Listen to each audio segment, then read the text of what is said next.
Hey, what's going on, y'all? Now, this video today is going to be about retention, and really the reason that men need retention now more than ever.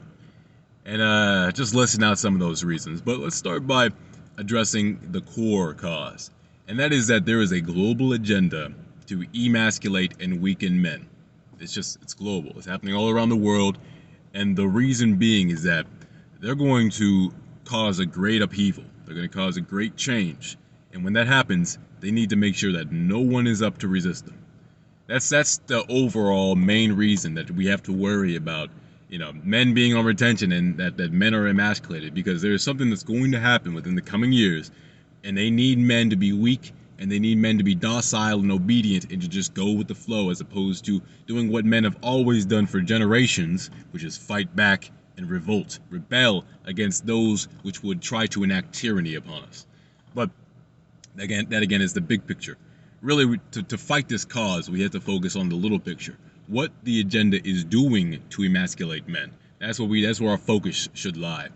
And really, when you look at it closely, I think that there are two main ways that retention can prevent our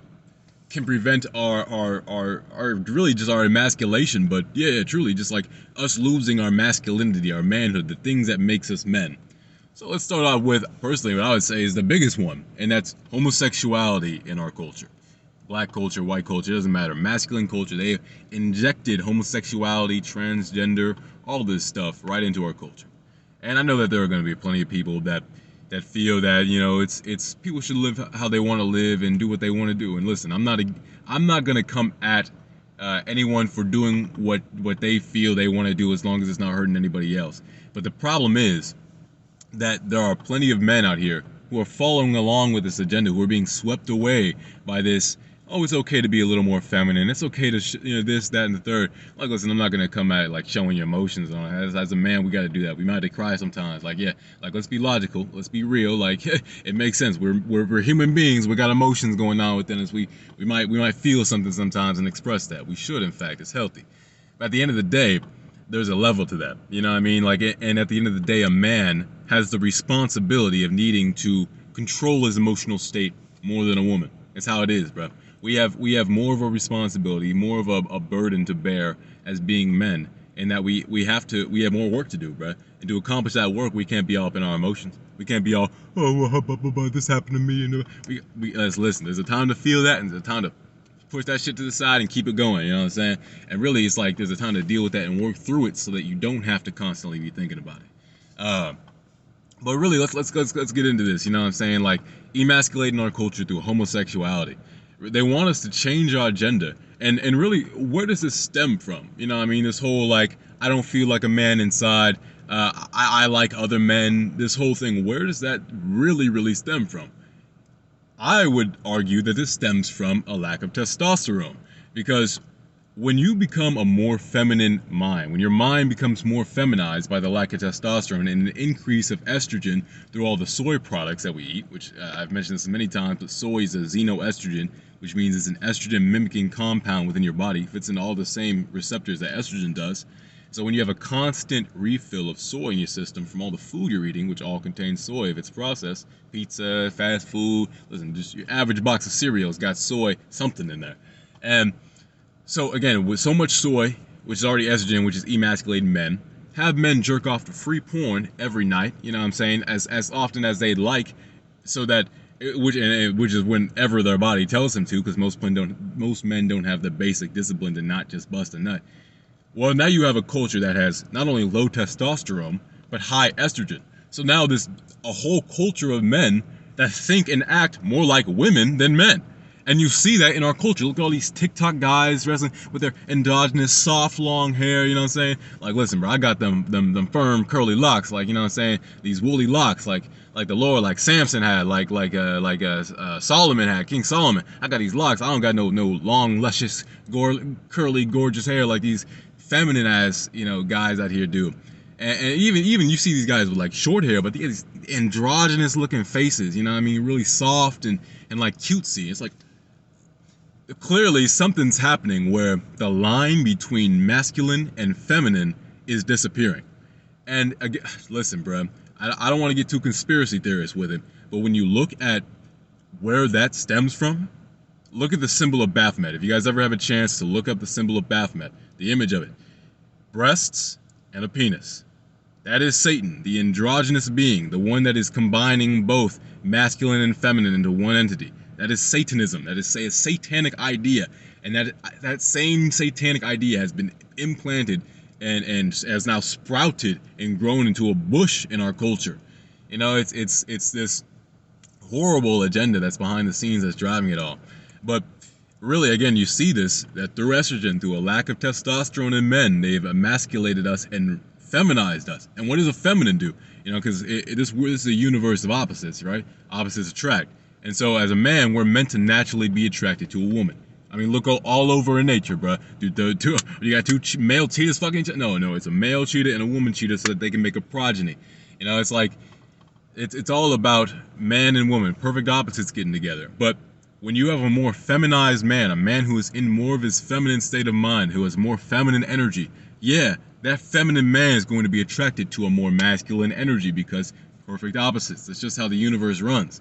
And so we see a whole large portion of men in our culture nowadays who have been swept to the LGBT culture, if not the LGBT curious culture, and they don't even understand that that's not their natural way. If they were in their full natural oriented bodies, they wouldn't feel that way. They wouldn't have these kind of urges or compulsions, these unholy urges and compulsions, these reprobate and honestly debauchery-esque urges and compulsions. These are sick and vile behaviors. Think about that. I mean, putting your penis into any kind of ass, like it's like what? That's dookie. You know the thing that spurs disease and all this other stuff. You know, the waste, like it's got chlamydia and all this that comes out of there, and it's completely out of God's will for our lives, and it's just clear to see that there is an agenda driving it all. Let's move on to the next way that I think that men, the main reason that men need to be on retention nowadays, and it's the technology. It's our devices, because this is the next thing of this new age that is completely new for us that we all have to contend with, besides just, again, a lack of testosterone and high estrogen through soy in our foods. We all have to contend with the fact that we all have devices. Doesn't matter what age you are. Listen, you're watching this on a device right now. So we all have devices that we have to use, that we have to be around. But we need to have discipline with our devices, because when we do not, we turn into bots. We turn into individuals who are really brain dead, and people who have lost our consciousness. You know, they're trying to kill consciousness. They're trying to kill people's awareness and ability to think for themselves. And you see this in the fact that when most people are using their phones, bro, they're dead inside. Yeah, I mean, you see people just... I'd be sitting in class looking over like, dang, are you alive?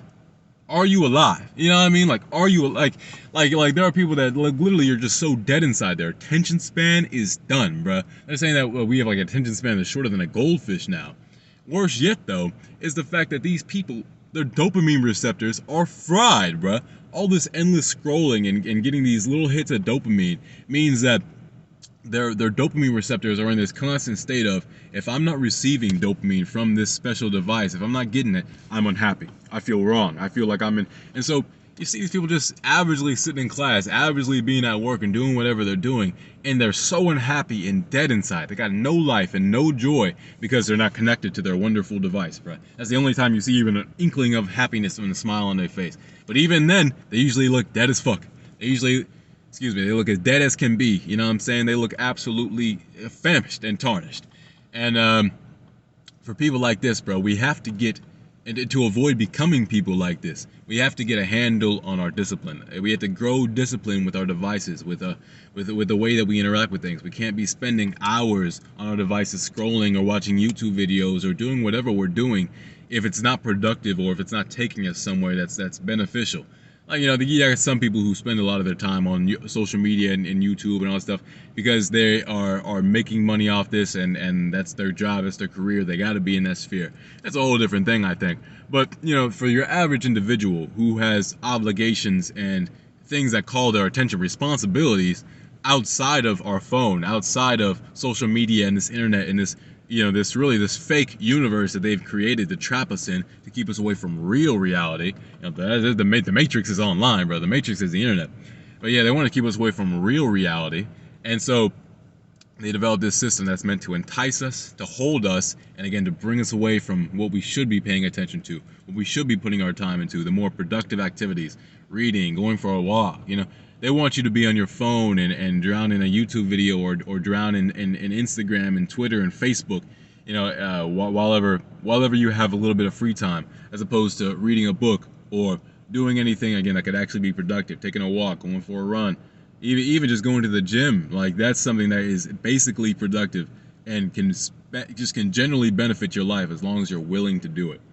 So I'll wrap up with this, man.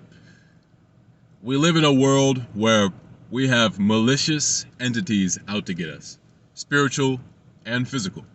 And we have principalities working through people, working through the elite celebrities and many people who we trust, to provide us quality entertainment and righteous government. We trust these people to provide that, but in reality, they work for dark motives. They work for dark principalities and goals. They have dark ulterior motives, and we have to be aware that there are people that are out to get us, and we have to be aware of the ways that they're out to get us, so that we can best defend against that.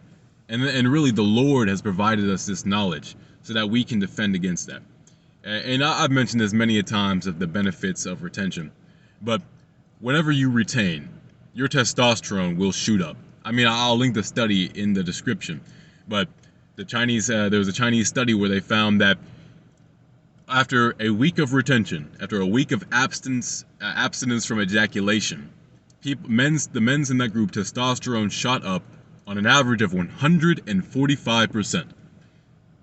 Now, men around this world, if we could have men around this world's testosterone shoot up to 145%, suddenly the population would be a lot more difficult to control, and a lot less easy to manipulate, a lot less gullible. So let's get on retention, guys. Let's not only be on retention, stay on retention, and focus on retaining and holding true to retention, but let's encourage other men to join this journey, to join us on this path, and to come along with us, because the more men we can liberate from this horrible agenda, from this horrible, this scheme that they've devised to keep us under their foot, stamped under their boot, weak and obedient and docile. The more men we can liberate from their sick agenda, the more prosperous, the more we as a society of honorable, God-fearing, and God-loving men will flourish. We can flourish, y'all. But the thing is, we had to fight back. We had to be determined not to be swept away by these malicious entities and forces at work. All right, y'all. I hope that this video was able to illuminate some of the ways that we really are facing something dark and malicious as a society, and also identified the ways that we can come together and fight against it. Again, I hope that this video illuminated and provided some information for y'all. All right, take care. See ya.